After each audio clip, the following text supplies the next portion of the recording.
Sa mismong araw na ako'y naging 18, pinalaya ako mula sa foster care system na wala man lang dala kundi isang ekstrang damit at isang kakaibang liham tungkol sa isang lupang ayaw na raw ng kahit sino. Ang natagpuan naming magkapatid doon ay hindi lang isang matitirhan, kundi isang lihim na katotohanang nakabaon sa loob ng maraming dekada. Kung naranasan mo na ang magsimulang muli mula sa wala, ang kwentong ito ay para sa'yo. Pindutin ang subscribe dahil baka makita mo rin ang sarili mo rito. Noong ako'y naging 18, 2 bagay lang ang ibinigay sa akin ng mundo. Isang itim na trash bag na naglalaman ng lahat ng pag-aari ko at isang legal na sobre na parang biro kaysa regalo. Marso noon sa upstate New York, yung klasing Marso na kulay abong parang maruming tubig ang langit at ang natutunaw na niyebe ay nagiging madulas na yelo na wala ng bakas ng ganda ng taglamig. Nakatayo ako sa labas ng Northwood Group Home. Ang basag-basag na sementong hagdan ay malamig sa ilalim ng luma kong sapatos. Ang lugar na yon ang naging tahanan ko, o mas parang kulungan sa nakalipas na 6 na taon. Sa likod ko, marahang nagsara ang pinto. Hindi ito pagsara na may galit, kundi isang tahimik, huling click, parang pagsasara ng isang file. Isa na akong adulto, at isa na rin akong walang tirahan. Si Mrs. Diaz, ang caseworker ko, ay palaging mukhang pagod. Parang hindi pa siya nakakaranas ng tunay na pahinga sa loob ng maraming taon. Iniabot niya sa akin ang trash bag at isang Manila envelope. "Maligayang kaarawan, Roger," sabi niya sa walang emosyon na boses, parang nagbabasa lang ng listahan. "Nandiyan ang huling disbursement mo, $250. At ito naman," tinapik niya ang folder, "galing sa probate office. May iniwan sa iyo ang lolo mo." Hindi ko na nakita ang lolo ko mula noong 9 na taong gulang ako. Namatay siya 1 taon bago namatay ang mga magulang ko. Isang kakaibang trahedyang baliktad ang pagkakasunod. Hawak ko ang sobre at ang papel ay nababasa na sa malamig na hamog. Sa pamamagitan ng bintanang may mesh sa common room, nakita ko ang kapatid kong babae, si Luz, 12 taong gulang. Nakadikit ang mukha niya sa salamin at ang takot sa kanyang mga mata ay eksaktong kapareho ng nararamdaman ko. Hindi kami pinayagang magpaalam. May patakaran daw tungkol sa pag-iwas sa emosyonal na eksena. Kaya nagtitigan na lang kami. Nakahawak ang kamay niya sa salamin. Gusto kong ilapat ang kamay ko sa kanya pero nasa labas na ako. Siya ay nasa loob pa rin. Ang isang manipis na salamin ay parang napakalawak na highway sa pagitan namin. Magaan ang trash bag, ilang t-shirt lang, 2 jeans, isang lumang librong binabasa sa akin ng nanay ko, at isang framed na litrato ng pamilya namin. Nanay, tatay, si Luz at ako sa isang county fair, nakapikit sa sikat ng araw. Ang litrato lang na iyon, ang tanging bagay na pakiramdam ko ay tunay na akin. $250. Iyon daw ang simula ko, ang tulak papunta sa pagiging adulto. Pero parang sapat lang iyon para dahan-dahang magutom, hindi sapat para mabuhay. Lumakad ako palayo sa Northwood nang hindi lumilingon. Alam kong kapag nakita ko ang mukha ni Luz, hindi ko kakayaning magpatuloy. Titigil ako roon sa bangketa. 10 blok pa ang layo ng bus station. Humampas ang hangin sa manipis kong jacket na parang may personal na galit. Umupo ako sa matigas na plastik na upuan na papalibutan ng amoy ng bleach at lungkot. Binuksan ko ang Manila envelope. Sa loob ay isang liham mula sa isang abogado na hindi ko kilala, si Mr. Erlinda Mendoza, mula sa isang bayan na hindi ko man lang mabigkas, malalim sa Catskill Mountains. Puno ng legal na salita ang liham pero naintindihan ko rin, may iniwan pala sa akin ang lolo ko, si Gerolamo Reyes, sa kanyang testamento, hindi pera, kundi isang piraso ng lupa. Lot 7B, 2.5 akre sa isang hindi rehistradong lugar, Para makuha ang deed, kailangan kong magpakita mismo sa opisina ng abogado at bayaran ang back taxes at transfer fee. $5 lang. $5 para sa 2 akre at kalahati. Hindi iyon makatuwiran, parang biro. Hindi $5 ang halaga ng lupa. Mas mahal pa ang isang slice ng pizza sa istasyon. Binasa ko ulit ang linya. Upon receipt of the $5 settlement for arrears and fees, the deed for parcel 7B will be transferred to your name. May nakalakip na malabong photocopy ng satellite image, isang kulay abong parisukat sa gitna ng mas madilim na kagubatan. May isang istrukturang nakatayo, mahaba at kurbado, parang metal na tinapay na itinapon sa gubat. Isang Quonset hut. Nakita ko iyon sa mga history book, mga lumang military shelter na kalahating bilog ang hugis, minsan ginagawang imbakan o barn. Mukhang nakalimutan na ang isang ito. Abandonado, basura sa walang silbing lupa. Siguro kaya mura. Siguro delikado. Baka puno ng toxic waste o nasa gilid ng bangin. Naisip kong itapon na lang ang liham. Kailangan ko ng plano, trabaho, kwarto, paraan para makaipon at mabawi si Luz. Hindi na pinapahalagahan ng estado ang pagsasama ng magkapatid kapag ang isa ay nag-edad na. Mag-isa na ako at si Luz may 6 na taon pa bago siya rin tumayo sa parehong hagdan na may sariling trash bag. Tumama iyon sa dibdib ko na parang suntok. Halos hindi ako makahinga. Pero hindi ko maalis sa isip ko ang liham, $5, mas mababa pa sa kalahating araw na trabaho. Isang panganib, pero ano ba ang alternatibo ko? Gastusin ang pera ko sa motel ng 1 linggo, tapos mauuwi rin sa shelter. Ang pagmamay-ari ng kahit ano, kahit maliit at nakalimutang lupa, ay nagtanim ng munting ideya sa gitna ng takot ko. Isang destinasyon. Isang lugar na hindi lang pansamantalang tuluyan. Tiningnan ko ang litrato ng pamilya namin. Nasa likuran ng lolo ko, may hawak na cotton candy para kay Luz.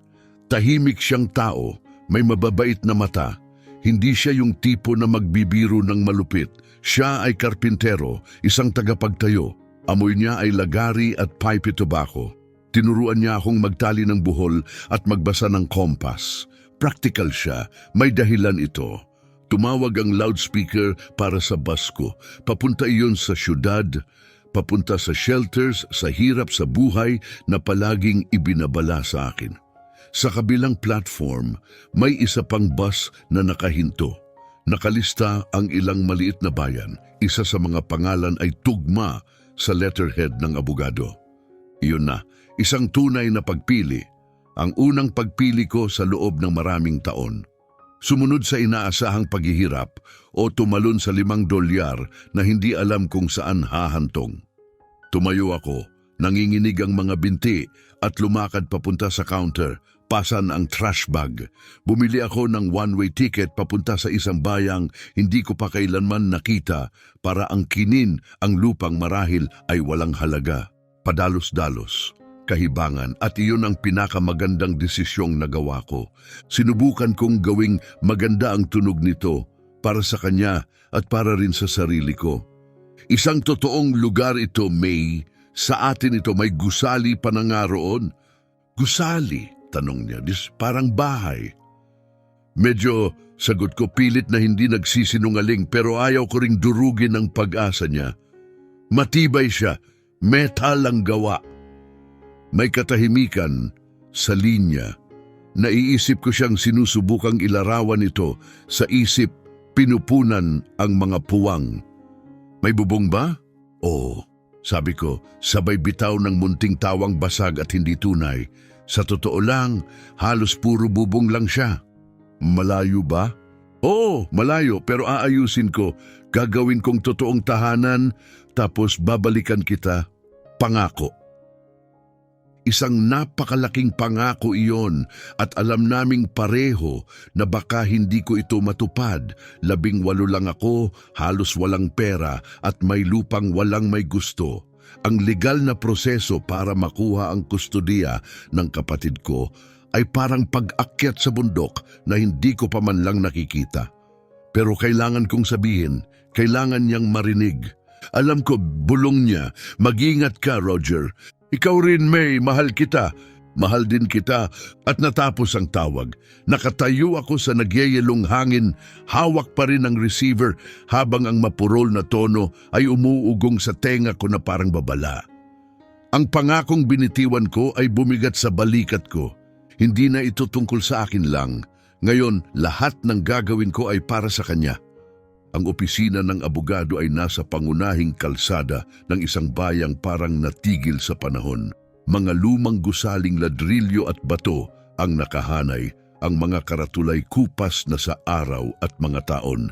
Si Mr. Mendoza, ang abogado, ay akmang-akma sa lugar, isang matandang lalaki na may maayos na puting balbas at salamin sa dulo ng ilong. Amoy lumang libro at wood polish ang opisina niya. Tiningnan niya ako ng kalmado mula sa likod ng mesa. Mr. Reyes, sabi niya, tuyot at banayad ang boses. Nakarating ka. Oo, sagot ko mahina ang labas ng salita. Inilapag ko ang gusot na $5 sa makintab niyang mesa. Hindi man lang niya ito sinulyapan. Sa halip, itinulak niya sa akin ang makapal na bungkus ng mga papeles. Ito ang diid para sa Lot 7B ayon sa kahilingan ng lolo mo sa kanyang testamento. Pirma dito at dito, utos niya, tinuturo ang mga linya gamit ang mahaba at payat na daliri. Pumirma ako kung saan niya sinabi nanginginig ang kamay ko. Ang pirma ko'y parang sulat ng batang paslit. Ngayon, sabi niya, sumandal sa silya na umingit sa bigat niya. Pag-usapan natin kung ano talaga ito. Binili ng lolo mo ang property na iyan 3 dekada na ang nakalipas. Hindi na ito mahalaga noon at hindi pa rin ngayon. Ipinaliwanag niya na wala itong kalsada papunta roon, walang tubig, walang plumbing, walang kuryente. Isang piraso lang ng lupa sa gubat na may lumang gusaling militar na pagod na pagod na. Bakit niya iiwan sa akin? Tanong ko. Sentimental ang lolo mo, sagot ni Mr. Mendoza. At pribado rin. Hindi niya sinabi sa akin ang dahilan. Pero malinaw siya, sa ika-18 kaarawan mo, ikaw lang ang may karapatang angkinin ito sa pamamagitan ng pagbabayad ng buwis na dapat bayaran. Kapag hindi mo ginawa, mapupunta ito sa estado. Huminto siya, tinitingnan ako ng mabuti. May isa pang opsyon, dagdag niya. Noong nakaraang linggo lang, may nagtanong tungkol sa lupang iyon. Isang developer mula sa malaking investment group, interesado sila sa lugar. Inaalok kanila ng $5,000 para dito as is. Nanlamig ako. $5,000, parang milagro. Sapat yun para sa apartment. Sapat para kumuha ng abogado. Sapat para simulan ng laban para kay Luz. Iyon ang matalinong gawin, ang lohikal. Maayos nito ang lahat kahit pansamantala. Pero naalala ko ang lolo ko, isang lalaking gamit ang kamay, ang trabaho, tagapagtayo at hindi gumagawa ng bagay ng walang dahilan. Naalala ko ang pangakong sinabi ko kay Luz. Sinabi kong gagawin ko itong tahanan. Ang hotel room ay hindi tahanan.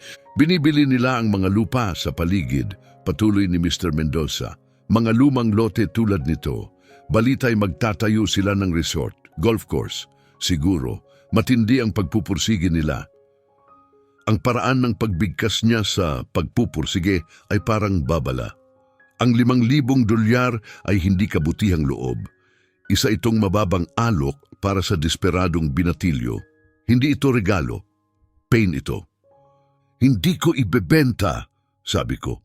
Nagulat pati ako sa sarili ko. Pero totoo ang pakiramdam. Matatag. Tumaas ang kilay ni Mr. Mendoza. Sa mata niya may kislap ng kung ano, baka sorpresa, baka pag-apruba. Sigurado ka? Ang perang iyon ay makakapagbigay sa'yo ng tunay na pagkakataon, sabi niya ng banayad. Sigurado, sagot ko, mas may kumpiyansa ngayon na akin ito.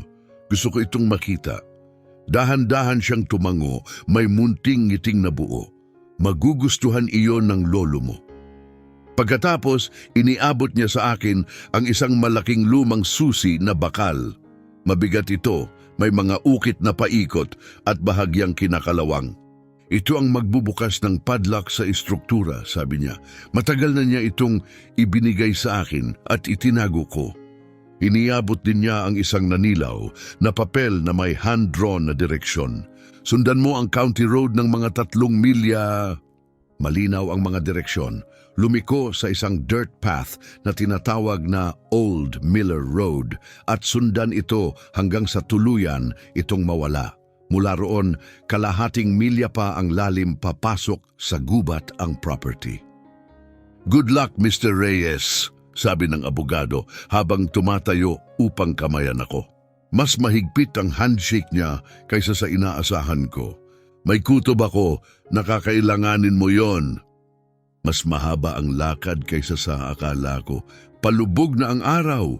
Humahaba ang mga anino sa pagitan ng mga puno hanggang magmukha silang kakaibang anyong gumagapang sa lupa.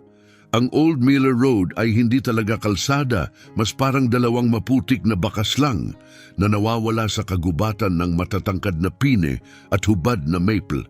Sa bawat hakbang, parang lalo pang bumibigat ang trash bag ko, mas kumakagat ang hangin, mas lumalamig. Binalot ako ng katahimikan ng gubat, tanging nababasag ng paglangit-ngit ng sapatos ko sa nagyayelong dahon at ng malakas na tibok ng puso ko. Natatakot ako, tunay na natatakot. Hindi pa ako kailanman nakaramdam ng ganito kalungkot at pag-iisa. Pero may iba pa, isang maliit na baga ng init sa dibdib ko. Naglalakad ako papunta sa isang bagay na akin.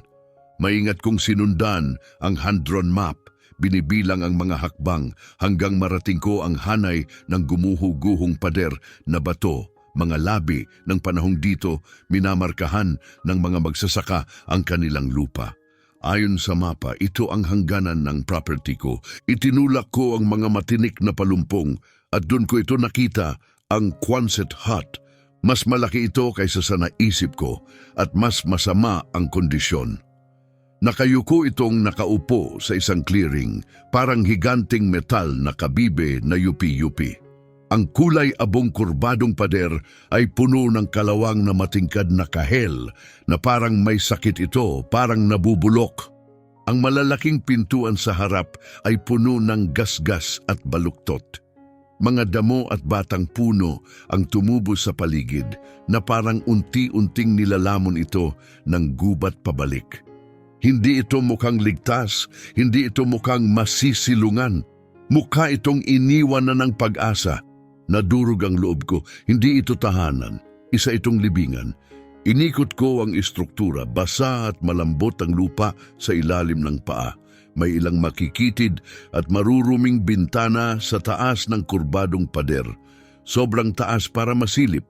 Sa likod, may kalawanging stovepipe na nakausli ng pahilis sa langit. Gumuho na ang lugar. Walang halaga. Bumalik sa isip ko ang alok na 5,000 dolyar. Pwede pa akong bumalik. Makakabalik ako sa bayan, makahanap ng telepono, tawagan si Mr. Mendoza at kunin ang pera. Walang mag-iisip na mahina ako. Pero naramdaman ko ang susi sa bulsa ko. Mabigat, magaspang dahil sa kalawang. Paalala ito ng responsibilidad, ng pamana. Lumapit ako sa mga pintuan, may makapal na kadena na balot ng kalawang na nakapulupot sa hawakan, nakakandado ng malaking lumang padlock.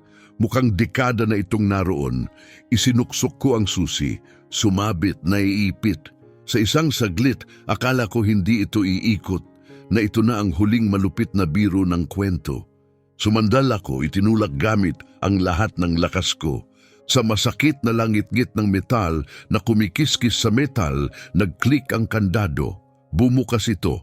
Bumagsak ang kadena sa lupa na may tunog na bakal na bumabagsak. Kinailangan ko ang lahat ng lakas ko para hilahin ang isa sa napakalaking pinto. Umungol ito na parang hindi gumalaw sa loob ng maraming taon. Ang tunog ay umalingaw-ngaw sa gubat na parang babala. Sa loob, madilim. isang napakalawak na espasyong puno ng anino. Isang makitid na sinag ng araw ang dumaan sa bitak sa bubong, hiniwa ang hangin at nagliwanag sa ulap ng alikabok na lumulutang. Parang tumigil ang oras doon, mabigat ang hangin, maalinsangan, mamasa-masa, puno ng amoy ng kalawang, lupa at matagal nang nakalimutang mga araw.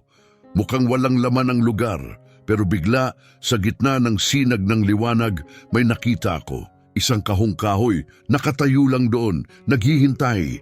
Hindi ito basta itinapon o naiwan, malinaw na may naglagay nito. Ang takot ko ay napalitan ng ibang bagay. Pagka mausisa, matalim at nag-aapoy. Iniwan ko ang trash bag ko sa tabi ng pinto at lumakad papalapit.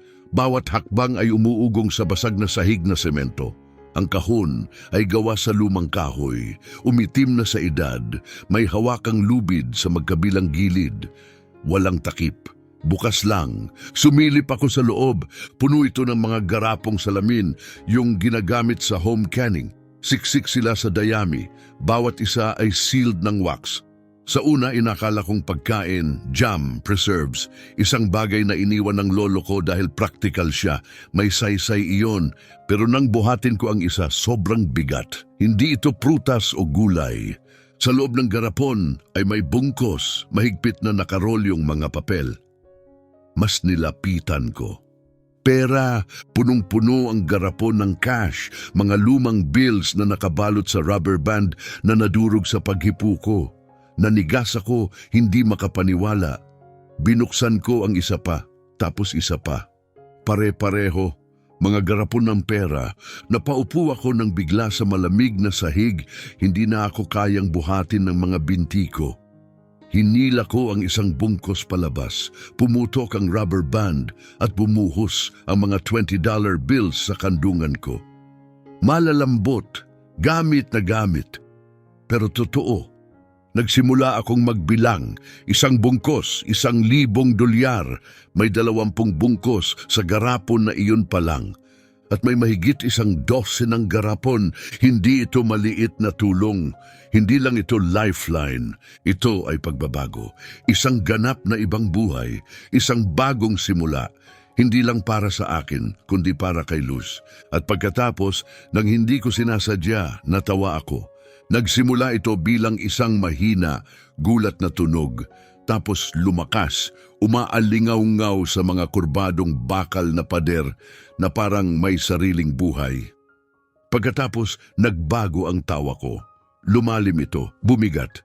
Naging hikbi ito na nanggaling sa pinakaloob ng sikmura ko. Umiyak ako ng mas matindi kaysa sa kahit kailan sa buong buhay ko.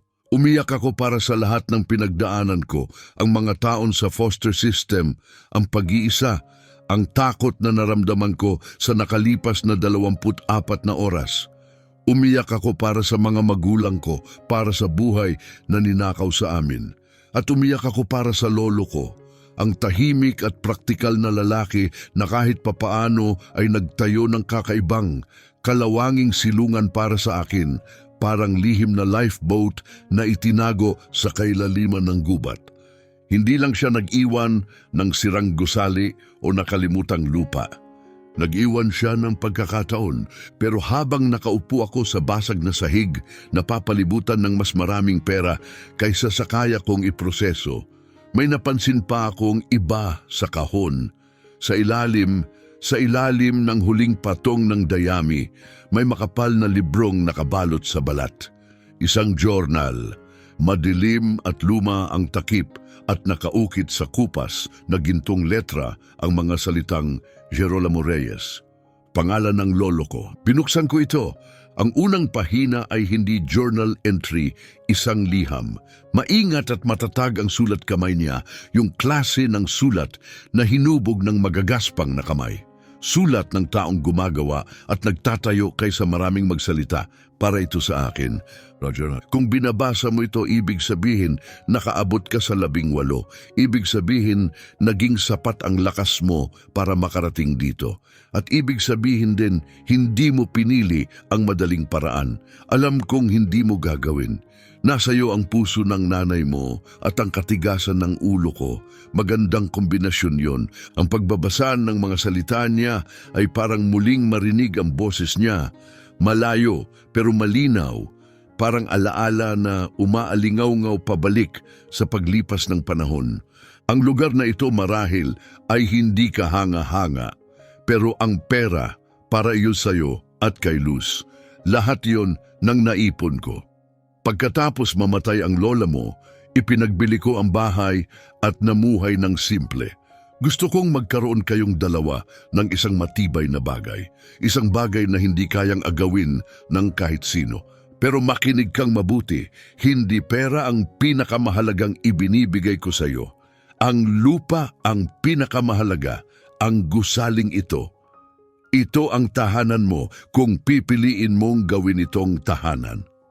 Ipinaliwanag niya kung paano niya binili ang lupa ilang dekada na ang nakalipas. Noong mura pa ito dahil walang kalsada o utilities.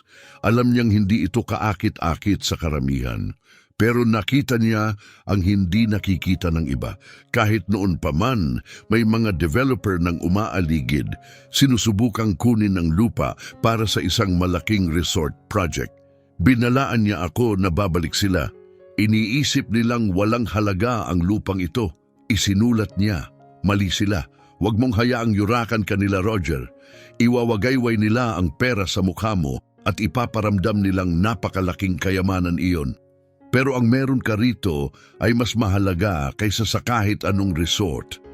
Kailangan mo lang makita kung ano talaga ito. At sa dulo ng liham, may isang pangungusap na naka-underline ng 2 beses, ang pundasyon ng susi. Lahat ay nagsisimula sa pundasyon. Tumingin ako sa paligid, sa basag na semento sa ilalim ko. Ang pundasyon, ano ang ibig niyang sabihin? Kahit na may ganoong karaming pera, ang misteryo ang siyang kumapit sa akin. Hindi lang ito pamana, isa itong misyon. Isang hamon mula sa lalaking halos hindi ko kilala. Pero malinaw na kilala niya ako. Isang lalaking minahal ako ng sapat para iwanan hindi lang kayamanan, kundi layunin. Nung gabing iyon nanatili ako sa Quonset hut. Wala akong sleeping bag, jacket ko lang at ang suot kong damit. Nakakita ako ng ilang lumang canvas sheet sa isang sulok at ginamit ko yon bilang higaan. Hindi ito mainit. Hindi ito komportable. Pero akin ito. Hindi ko na muling hinawakan ng pera. Maingat kong ibinalik ang mga garapon sa kahon at itinulak ito sa mga anino sa likod ng hut. Tinakpan ko ng tarp. Parang delikado itong iwanang nakalantad. Parang kaya nitong pasabugin ang buong mundo ko kapag hindi ako nag-ingat. Matindi ang lamig. Umakyat ito mula sa sahig na semento. Bumaba mula sa manipis na metal na pader. Bawat bugso ng hangin sa labas ay parang sinusubukang tanggalin ang bubong. Nakahiga ako roon, nakikinig sa huni ng kuwago sa kaluskos ng maliit na hayop sa mga dahon sa labas. At naramdaman ko ang takot. Pero iba na ito ngayon. Hindi ito takot na sisigawan ka ng supervisor sa group home o takot na may bully na magnanakaw ng gamit mo. Ito ay hilaw. Natural na takot, yung klase ng takot kapag isa ka lang munting nilalang sa isang napakalaking ligaw na mundo. At sa totoo lang, ang ganong takot ay parang dalisay, totoo, may lugar at dahilan. Pagsikat ng umaga, naninigas ako sa lamig pero humihinga pa rin. Bumuhos ang sikat ng araw sa bitak sa bubong, pinuno ang hut ng tahimik, pilak na liwanag. May trabaho akong kailangang gawin. Survival muna. Kailangan ko ng pagkain, tubig, init. Kumuha ako ng $100 mula sa isang garapon, isa lang, kahit iyon ay parang mapanganib, parang paglabag sa isang patakarang hindi pa sinasabi sa akin. Pero wala akong pagpipilian. Naglakad ako pabalik sa bayan, ngayon ay may layunin. Sa liwanag ng araw, iba ang itsura ng bayan. Hindi na parang ghost town, kundi parang isang bagay na naghihintay lang. Naghihintay na maging kapaki-pakinabang muli. Pumasok ako sa hardware store.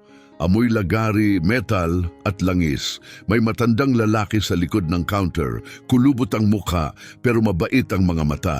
May hinahanap ka ba, hiho? Tanong niya. Sinabi ko ang kalahating katotohanan na nagkakamping ako malapit, inaayos ang isang lumang lugar. Hindi ko binanggit ang pamana o ang nakatagong pera. Hindi siya nagtanong pa. Sa mga maliit na bayan, natutunan ko, mas marunong silang rumespeto sa hangganan kaysa sa karamihan.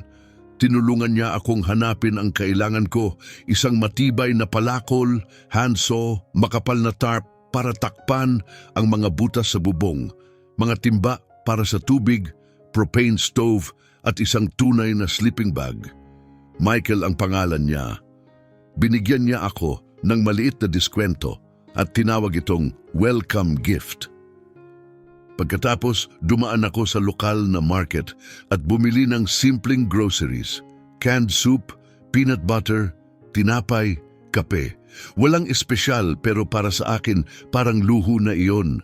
Nakakapagod ang pag-akyat, pabalik-dala ang lahat ng gamit. Pero ngayon, bawat hakbang ay mahalaga. Bawat hakbang ay parang papalapit ako sa isang bagay. Nagpapatayo ako, nagsisimula ako. Ang mga sumunod na linggo ay parang naging isang mahabang halo ng pawis, putik at pagunlad. Tinakpan ko ang butas sa bubong gamit ang makapal na tarp na dinala ko mula sa bayan. Isang mapanganib na trabaho na nangangahulugang kailangan kong umakyat sa kurbadong metal na balat ng hoot, nakatali ng lubid at nagdarasal na sana'y kumapit ito. Nang matapos yon, nilinis ko ang makapal na ligaw na halaman sa paligid, binunot ang mga damo, pumutol ng maliliit na punong unti-unting nilalamon pabalik ng gubat ang lugar. Mga 1/4 na milya mula sa hoot, nakakita ako ng malinaw na batis, malamig at malinis. Sinimulan kong maghakot ng tubig pabalik gamit ang mga timba na ibinenta sa akin ni Michael. Tinuruan ko ang sarili kong magputol ng kahoy, palpak sa simula. Nagkapaltos ang mga kamay ko tapos tumigas. Sa likod ng hoot, nakakita ako ng lumang kalan na pinapagana ng kahoy. Balot ito ng kalawang pero matibay pa rin ang istruktura.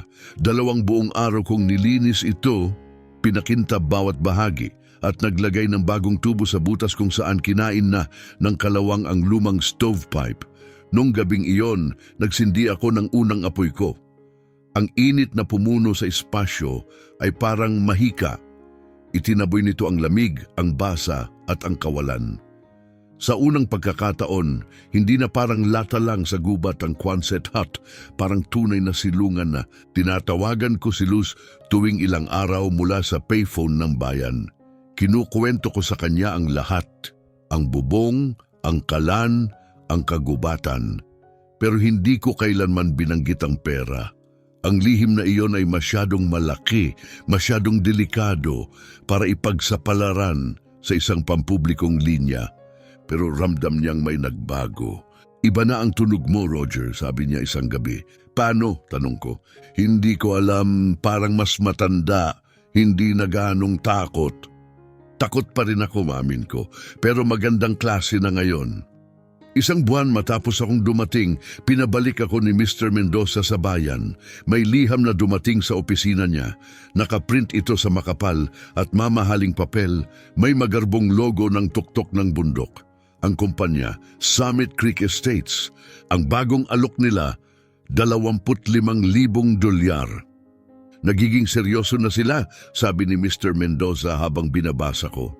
Ipinahiwatig ng liham na kung tatanggi ako, susubukan nilang ipakuha sa county ang lupa sa pamamagitan ng puwersa, eminent domain.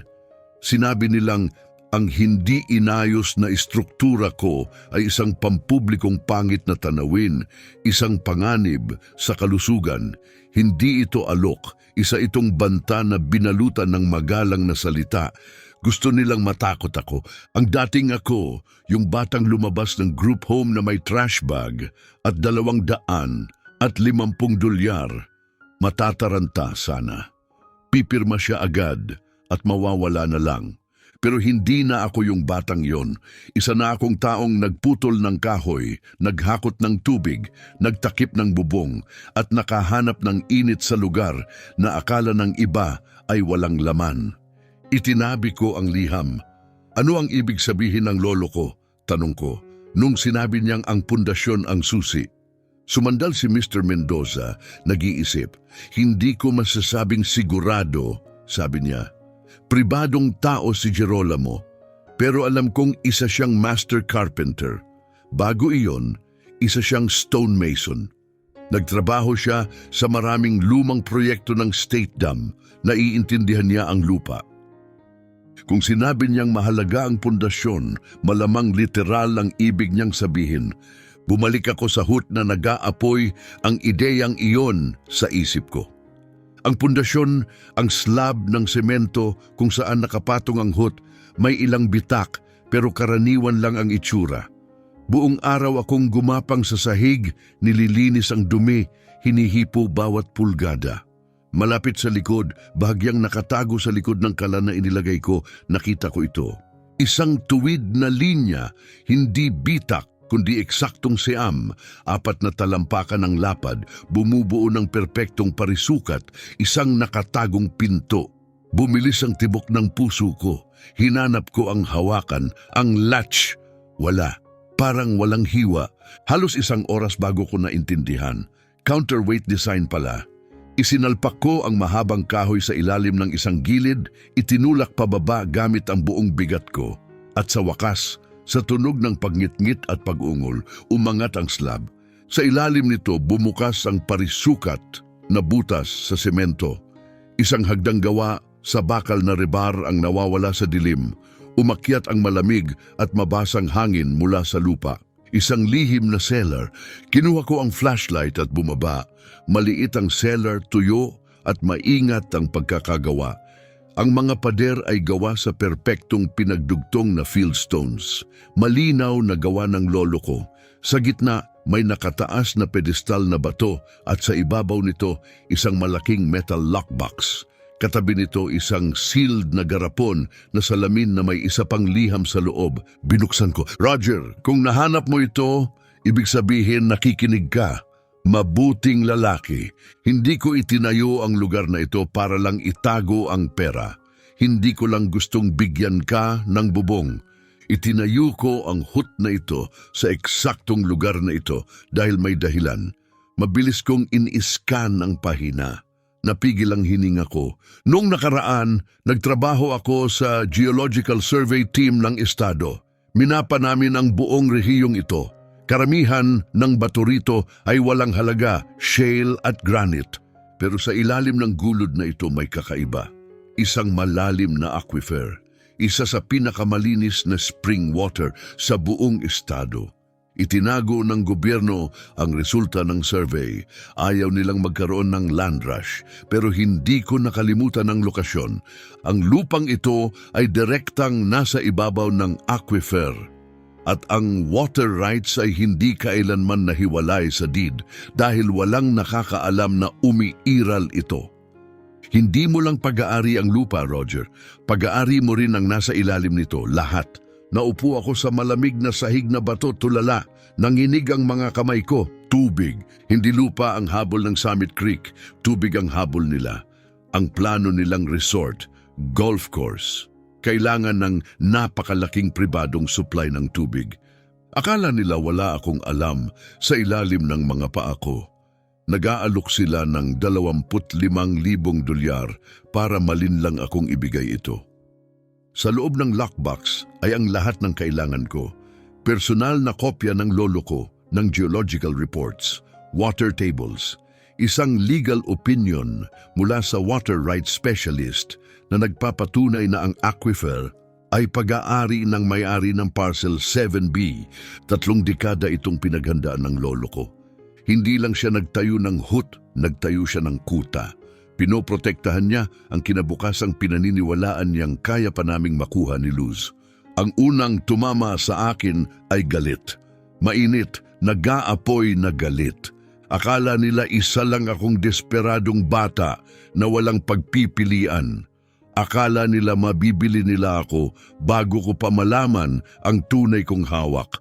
Nagkamali sila. Kinabukasan, nagmarcha ako papunta sa opisina ni Mr. Mendoza at inilapag ang bawat dokumento sa mesa niya. Binasa niya ito ng dahan-dahan tapos tinanggal ang salamin niya at maingat na pinunasan. Isang malawak na nanggiti ang sumilay sa mukha niya. "Gerolamo, ikaw na kahangahangang loko," bulong niya. Tapos tumingin siya sa akin. "Roger, binabago nito ang lahat. Hindi na tayo nagtatanggol lang. May kapangyarihan na tayo ngayon. Maaari tayong makipagnegosasyon sa sarili nating kondisyon. Ang mga sumunod na buwan ay parang pagsisid sa isang bagong mundo. Mas marami akong natutunan kaysa sa inakala ko tungkol sa batas, lupa, water rights, kontrata. Si Mr. Mendoza ay naging guru ko, general ko, ginabayan ako sa digmaan ng papeles at estratehiya. Ginamit niya ang bahagi ng cash para kumuha ng top water rights attorney mula Albany. Tinuruan niya ako ng mga bagong salita, riparian rights, extraction permits, resource control. Hindi kamao ang laban na ito kundi certified letters at court filings. Matinding lumaban ang Summit Creek Estates. Sinubukan nilang lunurin kami sa legal na papeles. Sinubukan nilang siraan ang pananaliksik ng lolo ko. Pero masyado siyang masinop, masyadong matalino. Lahat ng dokumento ay nasa ayos. Itinayo nila ang buong kaso sa ideyang walang nakakaalam ng katotohanan. Pero alam namin, habang nangyayari ang lahat ng ito, patuloy kong inaayos ang HUT. Dahil kahit pakiramdam ko'y malayo at hindi totoo ang legal na laban, ang pisikal na trabaho ang nagpapalapat sa akin sa realidad. Pinaparamdam nitong may kontrol ako. Nag-ipon ako at bumili ng second-hand generator. Hindi ito malaki pero sapat para sa kaunting kuryente, para sa ilaw, para sa mga gamit, para sa pag-usad. Tinuruan ko ang sarili kong magtayo ng mga pader mula sa simula. Natutunan ko kung paano mag-wire ng electrical systems, kung paano maglagay ng insulation. Nanood ako ng maraming oras ng online tutorials. Nanghiram ako ng mga libro sa lokal na library. Si Michael mula sa hardware store ay naging higit pa sa isang matulunging kapitbahay. Naging mentor ko siya. Binibigyan niya ako ng gabay kapag ako'y natatrap at hinahayaan niya akong bumili ng supplies ng utang kapag nauubusan ako ng pera. Paunti-unti, binabago ko ang lumang metal na kabibi na iyon at ginagawa itong tunay. Ginagawa itong tahanan. Gumawa ako ng maliit na kwarto para sa sarili ko at gumawa ako ng mas malaking kwarto para kay Luz. Nag-frame ako ng espasyo kung saan ilalagay ang totoong kusina, isa pa para sa banyo. Ginugol ko ang buong hapon sa pagliha ng lumang kahoy na tabla na nakuha ko mula sa gumuho na barn malapit sa property. Ginawa kong mainit at makinis na sahig ang mga magaspang at tinik-tinik na tabla. Hindi na lang ito isang malamig at maingay na metal box. Nagiging iba na ito, nagiging amin. At unti-unti napansin ito ng bayan. May mga taong humihinto sa kalsada at nagtatanong kung kumusta na ang renovation. Kumalat ang mga chismis tungkol sa tahimik na batang inaayos ang lumang Reyes Place at tungkol sa mga developer mula sa syudad na sinusubukang paalisin siya. May paraan ang maliliit na bayan sa pagprotekta sa sarili nilang tao. Hindi sila natutuwa sa mga outsider na ginagamit ang kapangyarihan nila. Dumating ang tulong, hindi hinihingi pero labis na pinahahalagahan. Isang retiradong electrician ang dumaan upang turuan ako kung paano i-ground ng tama ang wiring. Isang mabait na babae ang nag-iwan ng kahon ng lumang pero magagamit pang kitchen gear sa porch ko. Mga kawali, pinggan, gamit sa pagluluto. Si Michael pa nga ay pinagamit ako ng workshop niya upang gumawa ng custom cabinets para sa kusina. Hindi lang sila basta nagiging mapagbigay. Pumipili sila ng panig. At pinili nila ako. Umabot sa turning point ang legal na laban ng mapagtanto ng developers na hindi kami nagbibiro at mas malakas ang legal claim namin. Bumalik sa kanila ang mga banta nila. Humingi sila ng meeting. Nang pumasok ako sa opisina ni Mr. Mendoza, 2 lalaking naka-tailored suit ang naghihintay. Mukha silang sobrang out of place sa lumang opisina na may alikabok na kahoy at mabagal na ceiling fan. Ngumiti sila ng magalang, nag-usap tungkol sa progreso, komunidad at shared interests. Hinayaan ko silang magsalita. Pagkatapos, ang isa sa kanila, isang abogado na may madulas na ngiti, ay itinulak ang bagong alok sa mesa. $25,000, $250,000. Pipirma lang ako. Mas maraming pera yon kaysa sa nakita ko o napanaginipan. At para mas tumamis pa dagdag nila, iuurong din namin ang eminent domain petition sa county. Tumingin si Mr. Mendoza sa akin pero hindi nagsalita. Sinabi na niya mula sa simula, "Ikaw ang magpapasya." Tinitigan ko ang numerong iyon at naisip ko ang lahat ng magagawa nito, lahat ng maayos nito. Napakatukso, napakadali. Pero naalala ko ang mga umagang nagpuputol ako ng kahoy habang nagyayelo ang mga daliri ko. Naalala ko ang kasiyahan ng pagtayo ng pader na tuwid at matatag dahil ako mismo ang gumawa nito. Naalala ko ang lolo ko at kung paano niya pinagplanuhan ang lahat na parang chess game sa loob ng 30 taon. At naalala ko si Luz at ang pangakong binitiwan ko sa kanya. Isang tahanan.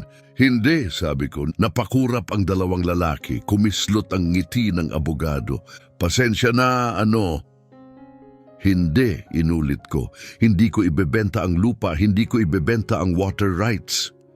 Kinuha ko ang isang folder at itinulak ito sa mesa. Ito ang counter-proposal. Pinaghandaan namin ito ni Mr. Mendoza. Maaari ninyong ilis ang utility access. Maaari ninyong idaan ang mga tubo sa isang sulok ng property. Kapalit, magbabayad kayo ng taunang bayad. Sasagutin ninyo ang gastos sa pag-drill at pag-install ng commercial grade well at pump system sa lupa ko na ako ang may-ari at magpapatakbo. At iko-connecta ninyo ang bahay ko sa power grid sa gastos ninyo. Huminto ako, huminga ng malalim. At sa huli, magtatatag kayo ng Community Water Trust, pamamahalaan ng lokal na board, isang trust na titiyak na ang bawat residente ng bayang ito ay may prioridad sa malinis na tubig sa mas mababang halaga habang buhay. Natahimik ang silid. Tinitigan ng mga lalaki ang dokumento, pagkatapos ang isa't isa, tapos ako. Ang nakikita lang nila ay isang batang naka-flannel shirt at gasgas na bota. Pero ramdam ko, may nagbago. Hindi na nila ako kayang takutin. Wala na ang ilusyon. Umalis sila sa meeting na iyon nang walang sagot. Pero alam naming pareho ang katotohanan, nanalo kami. Inabot ng 1 buwan ng pabalik-balik bago tuluyang ma-finalize ang detalye. Pero pumayag sila. Pumayag sila sa bawat kondisyon. Sobrang laki na ng puhunan nila para umatras. At sa totoo lang, mas mura ang terms ko kaysa magsimulang muli sa ibang lugar.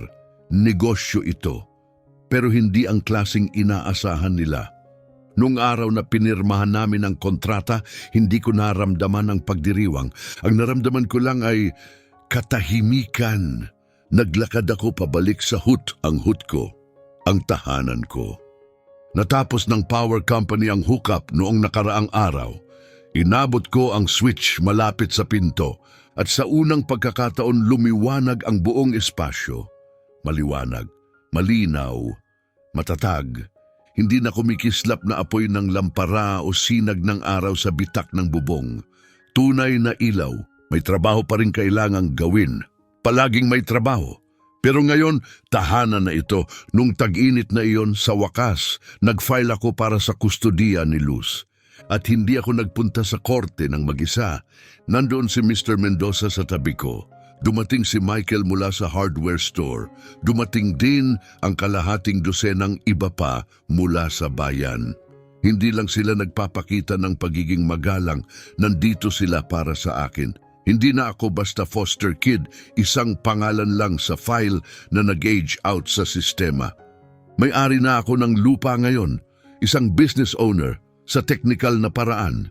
May tirahan ako, may matatag na kita mula sa pag-lease ng water access at marahil ang pinakamahalaga, may komunidad akong nasa likod ko. Sinuri ng hukom ang lahat, ang mga dokumento, ang mga litrato ng bahay na itinayo ko, ang bunton ng character letters na isinulat ng mga taong araw-araw akong nakitang nagsusumikap. Pagkatapos, tumingin siya kay Luz, nakaupo ng tahimik, suot ang pinakamaganda niyang damit, maliit pero matapang na hindi matitinag. At ipinagkaloob niya ang aking petisyon para sa guardianship. Ang paglabas sa courthouse, nahawak ko ang kamay ni Luz. Iyon ang tunay na tagumpay. Iyon ang nagbigay saysay sa lahat. Nagmaneho kami pabalik sa kabundukan, pabalik sa lugar na tinatawag na naming tahanan. Nang una niyang makita ang Quonset hut, lumaki ang mga mata niya. Hindi na ito mukhang naiwan lang mula sa isang war zone.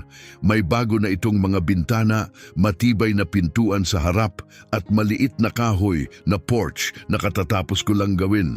Umaangat ang usok mula sa chimney. Mukha itong mainit, may buhay, may pagmamahal. Nagawa mo, Roger, bulong niya, puno ng paghanga ang boses. Nagtayo ka ng bahay para sa atin. Ngumiti ako. Hindi talaga ito bahay, Luz. Quonset hut ito. Pero umiling siya at mahigpit na hinawakan ang kamay ko. Hindi, tahanan ito. At tama siya. Ngayon minsan nakatayo kami sa maliit na porch na iyon, nakatingin lang sa kagubatan. Ang hangin sa mga puno, ang katahimikan ng lugar, parang kapayapaan. Yung klaseng kapayapaang hindi namin inakalang makikita pa namin. Mayroon na kami ng kailangan namin. Karamihan sa perang iniwan ng lolo ko ay hindi pa rin nagagalaw, ligtas na nakalagay sa bank account. Isang trust fund para sa kinabukasan ni Luz. Pero hindi iyon ang tunay na pamana. Ang tunay na pamana ay ang lupa, ang tubig, ang lumang metal na hut. Ito ang pagkakataong lumikha ng isang bagay mula sa wala. Ang paanyayang tumigil sa simpleng pag-survive at magsimulang magtayo. Ang regalong pumili ng mahirap na daan at matuklasang kaya kong piliin ang tama. Tinuruan ako ng lolo ko na ang pinakamahalagang bagay sa buhay ay bihirang makintab. Madalas, nakatago sila, balot ng kalawang. Hindi napapansin, pero naroon sila naghihintay. Ipinakita niya sa akin na ang tahanan ay hindi bagay na basta mo lang natatagpuan. Ito ay bagay na ginagawa mo sa tiyaga, pawis at napakaraming katigasan ng loob sa ibabaw ng pundasyong itinayo ng pagmamahal. At marahil ang pinakamalaking uri ng pagmamahal ay ang pag-iwan ng isang misteryo. Isang hamon dahil naniniwala kang ang taong mahal mo ay sapat ang lakas upang lutasin ito. Ang buong paglalakbay na ito mula sa pagtayo ko sa labas ng group home na may trash bag hanggang sa pag-upo ko rito sa porch kasama si Luz ay tungkol sa isang bagay. Ang paghahanap ng sarili kong pundasyon. Tungkol ito sa pagtuklas kung saan ako nagmula at pagpili kung saan ko gustong pumunta. At kung umabot ka hanggang dito, gusto kong marinig mo ito. Ang pundasyon mo ay ikaw ang lilikha. Hindi mahalaga kung gaano kaliit ang pinagmulan mo. Hindi mahalaga kung ang dala mo lang ay isang plastic bag, isang basag na puso o $5 na lupang walang may gusto. Kaya mong magtayo ng isang bagay na may saysay. Hindi ito magiging madali. May mga panahong mararamdaman mong mag-isa ka, mga panahong gusto mong sumuko, pero bawat pader na itinatayo mo, bawat hamong nalalampasan mo, lalo kang tumitibay. Kaya kung may ibig sabihin sa iyo ang kwentong ito, kung minsan ay kinailangan mong lumaban upang mahanap ang lugar mo sa mundo, sana ay pindutin mo ang subscribe. Maging bahagi ng lumalaking komunidad na ito. At pakiusap, gawin mo rin ito. Magpunta sa comments at magbahagi sa akin. Ikwento mo ang panahong pinili mo ang mas mahirap na daan. Ikwento mo ang isang bagay na itinayo mo. Binabasa ko ang bawat isa. Mahalaga ang mga kwento mo. Bahagi sila ng tahanang sama-sama nating binubuo. Salamat sa pananatili rito at salamat sa pakikinig.